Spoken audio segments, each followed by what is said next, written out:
Salut à tous, il y a déjà eu une première vidéo sur le sujet des livres consacrés aux émotions pour les enfants. Je vous remets le petit i là si vous l'aviez loupé, donc cet épisode est le deuxième. C'est reparti pour d'autres livres à vous présenter. On commence par Beaucoup de beaux bébés de David Ellsworth qui existe aussi en grand format, mais là c'est un petit format.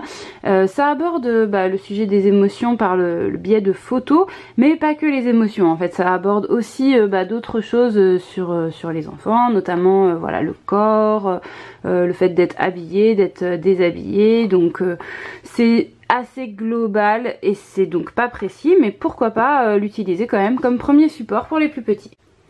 Pour l'abécédaire des émotions par Maddalena Moniz, je trouve que c'est un pari réussi parce que du coup c'est très simple comme j'aime pour les plus petits, avec une lettre et un adjectif qui qualifie l'enfant avec une petite illustration, comme par exemple audacieux, bizarre, curieux, distrait. C'est très simple comme ça tout du long, donc c'est très accessible. Il y a bien sûr des choses qui sont vraiment du domaine de l'émotion et d'autres comme joyeux et d'autres qui sont un petit peu discutables. Je pense que c'était pas forcément très simple non plus de trouver des choses adaptées à toutes les lettres.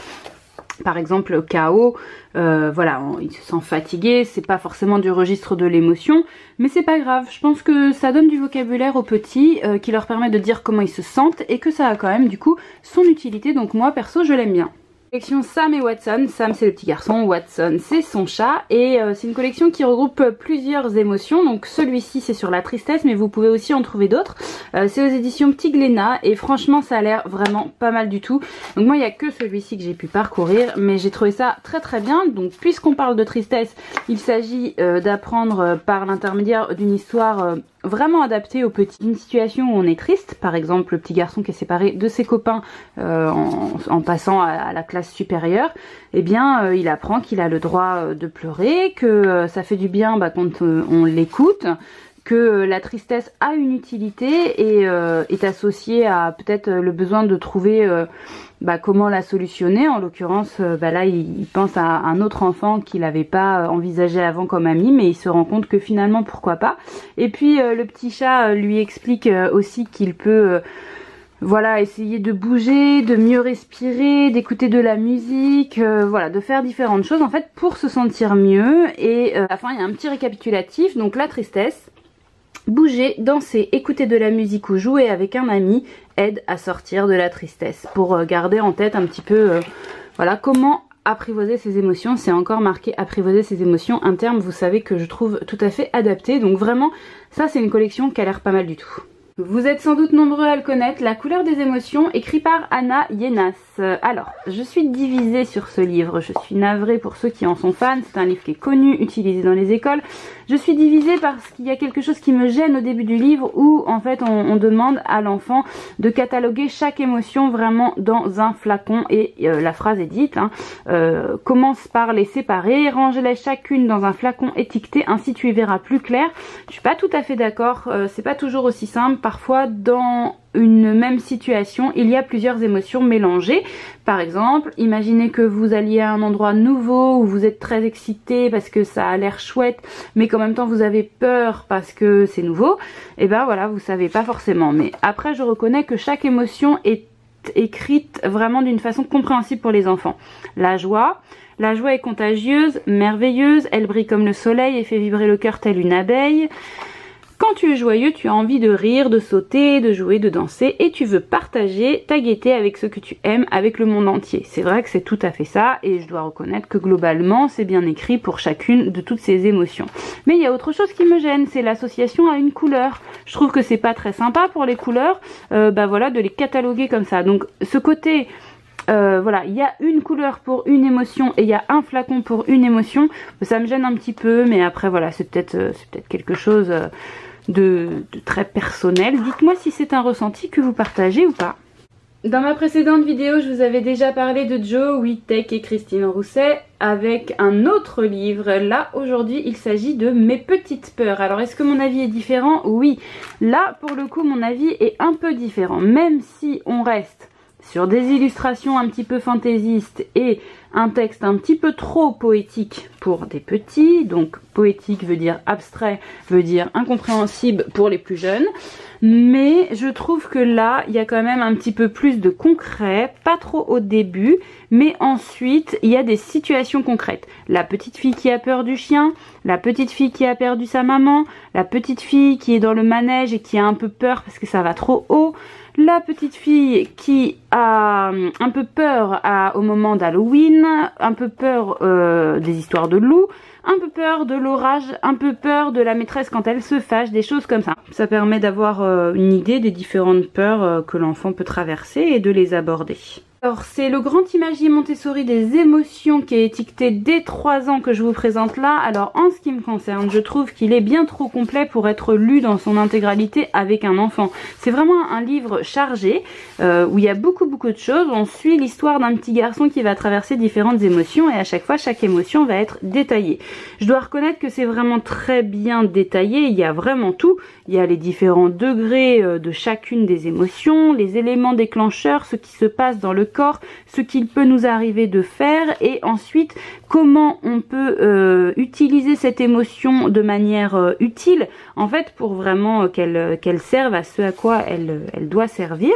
Donc je trouve que c'est vraiment très bien, mais il y a beaucoup trop de pages.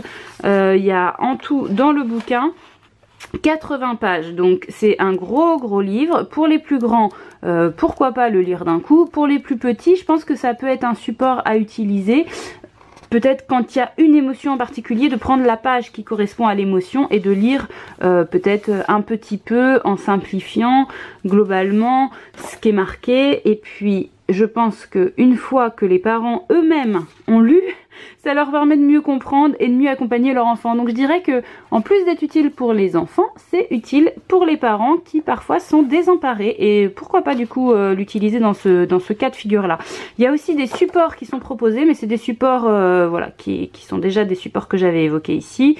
La roue, vous savez, la roue voilà, des choix, donc là c'était la roue des émotions dont je vous avais parlé, là c'est une roue des choix, donc avec différentes possibilités de ce qu'on peut faire de son émotion quand elle arrive, qui sont bien sûr des choses inspirées par le bouquin. La cocotte des émotions dont je vous avais aussi déjà parlé, le coussin de colère, le carnet émotions, voilà, qui sont des supports en fait que le livre propose de mettre en place en parallèle avec l'enfant. Donc je pense que ça peut être un bon livre, c'est juste que c'est une lecture un peu fastidieuse. Le même style, un peu fastidieux, très complet, quand ça va pas, donc au sujet des émotions, et c'est d'ailleurs précisé, expliqué aux enfants et aux parents, oui parce que parfois les parents sont bien en peine.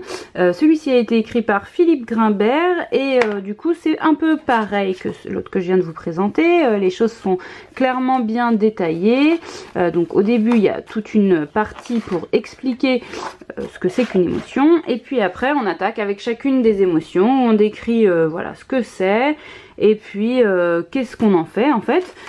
Donc il y a d'autres émotions un petit peu plus originales, enfin dont on entend un petit peu moins parler, qui sont abordées dans le livre. Ça je trouve que c'est pas mal. La déception, ou le dégoût, ou la détestation, ou l'ennui, ou la fierté, ou l'impatience, ou l'inquiétude. Des choses comme ça qui sont peut-être un petit peu moins les émotions classiques. Donc je trouve que c'est pas mal aussi de les aborder et de pouvoir dire le mot, mais je dirais que peut-être soit dès 3 ans pour les enfants qui sont assez fans de lecture, soit plutôt vers 4 ans pour commencer avec des plus grands. C'est peut-être plus facile parce qu'il y a quand même beaucoup de textes. Je termine par les émotions des éditions Nathan, de la collection En Grande Forme, pardon. Pourquoi on a peur?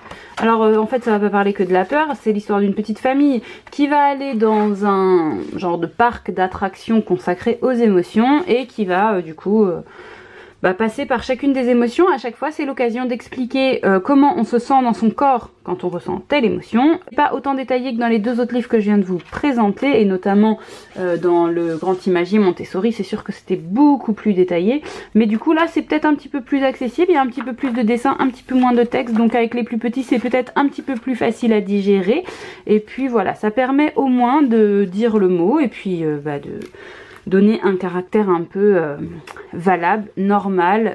Voilà, si l'enfant passe par cette émotion, il sait que c'est normal, ça existe et c'est assez court, voilà, par rapport aux deux autres que je viens de vous montrer avant. Bien que là, ça soit quand même à mon avis aussi à partir de 3 ans, c'est peut-être un petit peu plus digeste. Et c'est fini pour aujourd'hui. Pendant l'été, vous aurez encore des vidéos, mais une seule, le lundi. Voilà, j'espère que ça vous ira quand même. Je vous souhaite de profiter de votre temps libre et du soleil. Et de toute façon, en attendant, je vous retrouve très vite, dès lundi, pour une prochaine vidéo.